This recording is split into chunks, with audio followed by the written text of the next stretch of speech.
안녕하십니까. 개인채무자보호법 두 번째 강의를 진행하게 된 신용회복위원회 신용상담부 박지상 선임심사역이라고 합니다. 앞선 강의에서 말씀드린 것처럼 개인채무자보호법은 금융회사의 연체관리 규제 강화와 채무자 보호규율 강화가 목적인 법으로서 현재 제정안이 마련되어 국회에서 입법 논의 중입니다. 본 강의에서는 만약 개인채무자보호법이 입법된다면 그 입법 영향과 신용상담기관의 대응 방향, 그리고 현재 구체적인 입법의 진행 상황에 대해 살펴보고자 합니다. 개인채무자보호법 제정 영향에 관한 내용입니다. 개인채무자보호법이 의결되고 법안이 공표된다면 해당 법률은 개인채무자의 채무 연체, 추심, 소멸 등 전 과정에 걸쳐 규율하게 됩니다. 정책당국은 이를 통해 채권금융회사, 추심자와 개인채무자 간 합리적인 권리와 의무 균형 달성을 할 수 있을 것으로 기대하고 있습니다. 화면의 도식을 보시게 되면 개인채무자보호법의 주요 구조를 알 수 있게 됩니다. 개인채무의 연체가 시작된다면 채무자는 채무조정 용처권의 행사가 가능해지고 채권금융기관은 내부 기준에 따라 채무조정을 진행할 수 있습니다. 이후 연체가 지속되어 기한이익 상실, 상각, 소멸시효 등의 절차가 진행될 때에도 이자부담 방식을 개선하여 채무부담의 무한한 확대를 방지하였으며 추심업자 선정과 추심 과정에서도 규율을 통해 채권 양도 및 추심 과정에서 발생할 수 있는 개인 채무자의 부당한 불이익을 최소화하고자 하였습니다. 구체적인 내용으로는 불법 추심에 대한 금융회사와 추심업자의 공동책임, 추심 연락 총량 제한, 연락 제약 요청권, 추심 유예 등을 들 수가 있습니다. 즉 이러한 전반적인 규율을 통해 채무자와 금융회사의 상생의 선순환 구조를 형성하고자 한 것이 이 법의 입법 취지이며 상생의 선순환 구조를 통해 채무자는 권익 증진, 신속한 재기가 가능해지고 금융회사는 장기적인 회수 가치를 제고할 수 있게 될 것으로 예상합니다. 개인채무자보호법 제정으로 인해 채무조정 인식이 개선될 것으로 예상됩니다. 신복이 개인채무조정이나 법원 개인회사인 경우 아무래도 도덕적 해이 등과 관련된 부정적 인식이 일부 존재하고 이로 인해 상환이 불가할 정도로 경제적 곤궁에 처한 채무자일지라도 채무조정 제도에 대한 심리적 거부감이 존재하는 사례가 있습니다.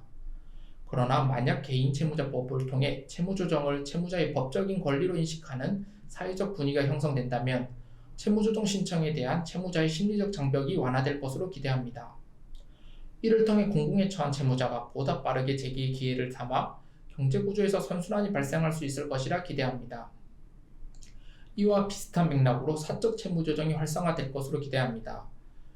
그동안은 연체 채무자가 일시적으로 상환이 어렵고 보유한 여러 채무 중 한 가지 채무의 연체 해결이 필요한 상황일지라도 신복이나 개인회생 등을 통해 모든 채권을 통해 채무조정을 진행하는 것이 아니라면 연체 해결이 어려웠는데 개인채무자보호법이 도입된다면 법에 명시된 채무조정 요청권으로 인해 금융회사 채무자 간 사적인 채무조정이 신속하게 진행될 수 있을 것으로 기대합니다.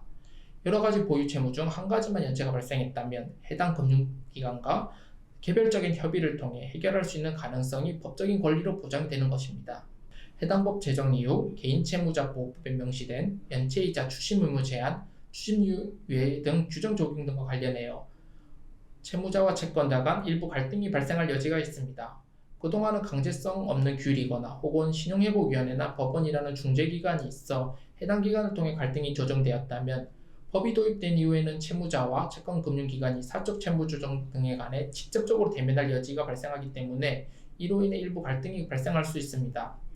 이 경우 신용상담기관이 개입할 여지가 생기게 됩니다.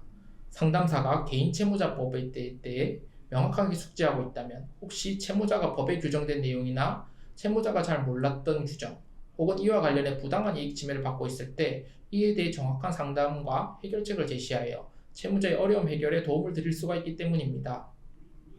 특히 개인채무자법에 명시된 사적 채무조정을 비롯한 채무조정에 대한 상담 수요가 늘어날 것으로 예상되는데 이러한 상담 수요를 해결하는 것 또한 신용상담기관이 맡아야 할 역할이라고 생각합니다.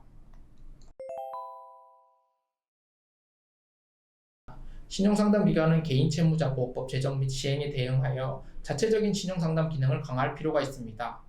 기존의 신복이 개인 채무조정 제도인 신속채무조정, 이자율 채무조정, 채무조정 제도와 법원의 개인회생 파산 제도는 물론 신용회복위원회와 한국자산관리공사가 공동으로 진행하고 있는 새출발기금 제도에 더해 근본 사적 채무조정까지 도입이 되면서 다양하고 복잡해진 채무자 구제 제도에 관해 정확하게 숙지할 필요성이 있습니다.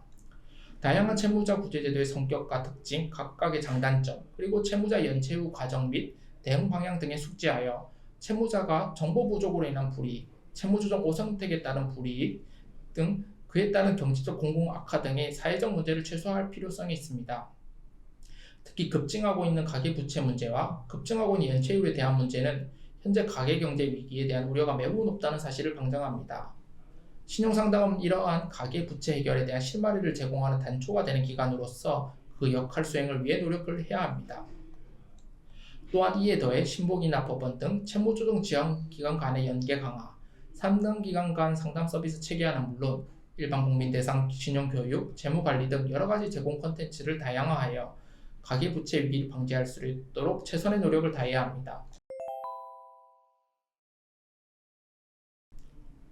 현재 개인채무자보호법은 정책당국의 제정안 마련을 거쳐 지난 2022년 12월 국회에 법안이 제출된 상황입니다. 국회에서는 지난 2023년 3월부터 국회 정무위원회에서 개인채무자보호법에 대한 논의가 시작되었으며 현재 법안 내용 및 입법에 관해 논의 중입니다. 만약 정무위원회 논의가 이대로 완료된다면 법안이 의결되고 공포가 될 예정이며 법안 공포 후에는 6개월에서 1년 경과 후에 법안이 정식 시행되게 됩니다. 물론 법안의 수정 가능성이나 입법 부결 가능성 또한 당연히 존재하고 있는 것은 사실이지만 개인 채무자의 권리에 대한 지대한 영향을 줄 수 있는 법안이 입법 준비 중인 만큼 선제적으로 동법안에 대해 인지하고 준비하고자 하는 차원에서 강의를 준비하였습니다. 감사합니다.